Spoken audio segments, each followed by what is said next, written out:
Think back to when you were in school. Sitting in that bright classroom, the fluorescent lights flickering and humming, your textbook in front of you and a blank piece of paper on your desk. You need answers. And lucky for you, all you gotta do to get them is flip to the back of the book. They're all listed, categorized, and ripe for copying. Sure, they're supposed to be there for checking your work, but what's the harm in just taking a quick peek and acing the class? If you get good grades, you'll be successful in life, right? Wrong. Welcome to ALUX. Class is easy. Traditional education systems leave most people at a bit of a disadvantage in life. That's not to say there's no value whatsoever. Obviously, education is paramount to growth and success. But one integral part is missing: learning to think for yourself. Consider this. In our families of origin, we're conditioned to think, believe, and behave in certain ways. When we go to school, we add on some new beliefs and behaviors, but largely someone else is influencing our thoughts and actions. And that can be comforting in some ways. You don't have to do any of the heavy lifting yourself and can just adopt whatever belief structures are around you. These people seem to have a good handle on how the world works and how to live within it, so it feels safer to think and do the same as these authority figures in your life. After all, the desire to fit in and belong is hardwired into our DNA. Conformity in community is partially what got us this far as the human race. And this conformity works fine when you're a kid learning the ropes of life. But when children from this environment become adults, well, sometimes nothing changes. And when that trend continues long enough, not only is the greater population at a loss for critical thought, but so are educators. We fall into a trap of wanting to be given the answers. We want to flip to the back of the book and copy them out. We want study guides, life hacks, and how-to listicles. But that's not real life and should never be the end goal for knowledge. The key is to search for information, not advice. Though considering humanity has a long and rich history of deep and critical thinkers, how did we get here? Well, critical thinking is extremely hard to teach. In fact, some would argue that it can't be taught at all, and while we disagree with that thought, we do agree it's hella hard to teach students to think critically for themselves. According to a Cambridge University study that surveyed 1,000 educators globally, 93% of teachers agree these skills are absolutely necessary to navigate today's world, but only 21% actually think their students have what's needed to develop them before entering post-secondary. And this isn't purely intellectual.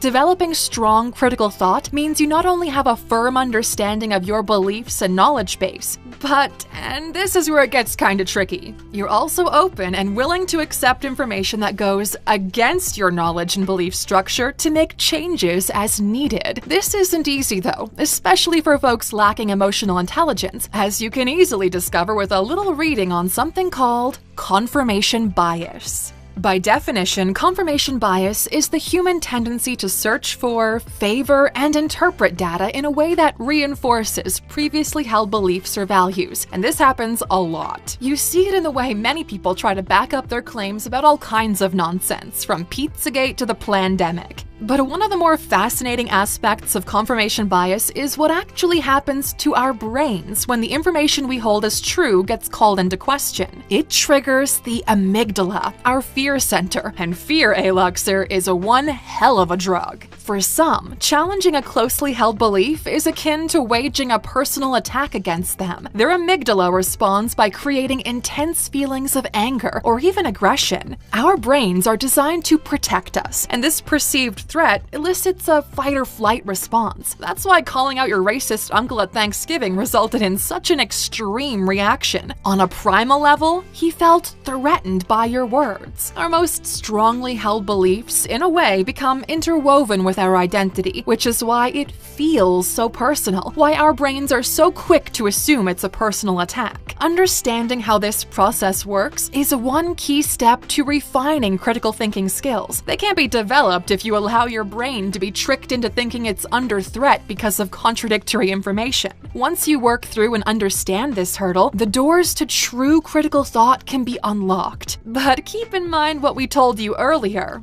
It's about searching for information, not advice. What we mean by this is seek out undiluted and uninterpreted facts and form your own thoughts and opinions on the topic. One of the many downfalls of our instant gratification society is we want things now, including understanding. But understanding isn't always something that comes easy or fast, nor should it. Most complex topics, like the ones oversimplified and misinterpreted online, require a comprehensive approach. It's not good enough to read a couple of articles, watch a YouTube video, and claim to be an expert because you've done your research. Because if that's all you did before making such a bold statement, you've literally done nothing of the sort. Research is a carefully detailed and systematic approach to studying a specific problem, issue, or concern, and then applying the scientific method to form conclusions. It takes months or even years to do this properly, so it's time to skip the pretend research and instead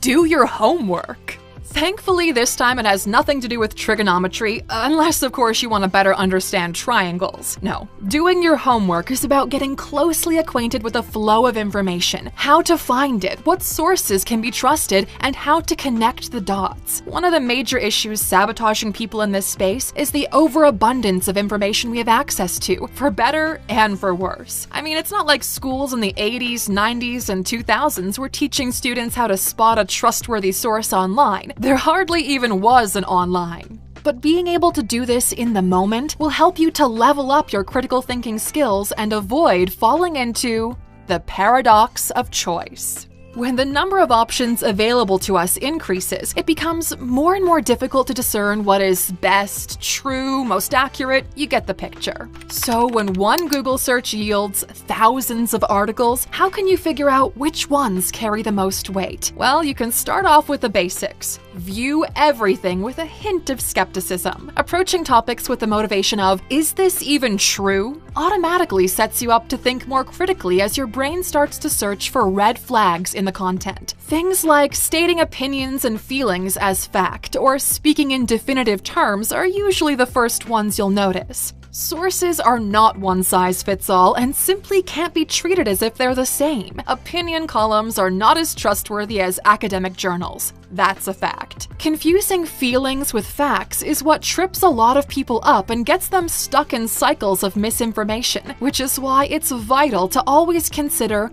who created the content. Search for information on who they are, where they studied, what kinds of credentials they have, who they're affiliated with, and perhaps most importantly, who is giving them money. Examine the sources they cite in their content and do some follow-up searches to determine if there are any specific motivations or agendas at play. Are their sources credible? Do they even have sources? If questions come to your mind while doing your homework, branch off and search for those answers too. As we said, thinking critically requires a comprehensive approach, one that explores all angles of a topic before coming to a conclusion. It's easy to be manipulated online, and creating a sort of due diligence checklist for critical thinking will allow you to better navigate the news and finally think for yourself. Your critical thought is like a muscle that you can grow and flex. The more you exercise it, the stronger it is, the more naturally it comes to you. Being able to think for yourself is another one of those superpowers, Luxor. Is it in your arsenal?